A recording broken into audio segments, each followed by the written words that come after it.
মিলাদ কিয়াম বন্ধ হওয়া নিয়ে কিছু কথা। আজকাল আমরা লক্ষ্য করছি মিলাদ কিয়াম কিংবা ঈদে মিলাদুন্নবী সাল্লাল্লাহু আলাইহি সাল্লামের মাহফিল অনেক স্থানে বন্ধ হয়ে যাচ্ছে বা উপেক্ষিত হচ্ছে। অথচ এই দিনটি হলো প্রিয় নবী হজরত মোহাম্মদ সাল্লাল্লাহু আলাইহি ওয়াসাল্লামের জন্মদিন, যার আগমনে বিশ্ব আলোকিত হয়েছে, অন্ধকার দূর হয়েছে, মানবজাতি মুক্তির পথ পেয়েছে। মিলাদ কিয়াম বন্ধ হওয়ার কারণে মুসলমানদের মধ্যে যেসব প্রভাব পড়ছে, আর্থিক দুর্বলতা তৈরি হচ্ছে, নবীজি সাল্লাল্লাহু আলাইহি সাল্লামের শানে দরুদ ও সালাম, কিয়াম ও মিলাদ মাহফিল থেকে মানুষ যে ইমানি উষ্ণতা পেত তার থেকে বঞ্চিত হচ্ছে। অক্ষের অভাব, মুসলমানেরা একসাথে বসে আল্লাহ ও রাসূলের প্রেমে মেতে ওঠার সুযোগ হারাচ্ছে।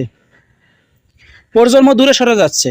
নতুন প্রজন্মকে সহজভাবে নবীজির প্রেমে এবং জীবনধারা শেখানোর সুযোগ নষ্ট হচ্ছে। ইসলাম থেকে দূরত্ব, মিলাদুন্নবী পালনে শৈথিল্যর কারণে ধীরে ধীরে আমাদের মধ্যে ধর্মীয় চেতনা ও আল্লাহ ও রাসূলের প্রেম কমে যাচ্ছে। মনে রাখবেন, রাসূল করিম সাল্লাল্লাহু আলাইহি সাল্লামের মিলাদ মানা মানেই শুধু একটি অনুষ্ঠান করা নয়, বরং তার প্রতি ভালোবাসা প্রকাশ করা, তার জীবনী জানার চেষ্টা করা, তার দেখানো পথ অনুসরণ করা। তাই মুসলমানদের উচিত ঘরে সমাজে মিলাদ মাহফিল চালু রাখা, সন্তানদের নবীজি জীবনী ও ভালোবাসা শেখানো, অন্তরে গভীরভাবে নবীজির প্রতি প্রেম জাগ্রত রাখা।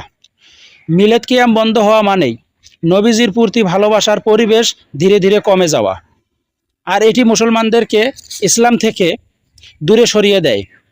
তাই আমাদের সবার দায়িত্ব নবীজির মিলাদকে জীবিত রাখা এবং তার শিক্ষাকে জীবনে বাস্তবায়ন করা।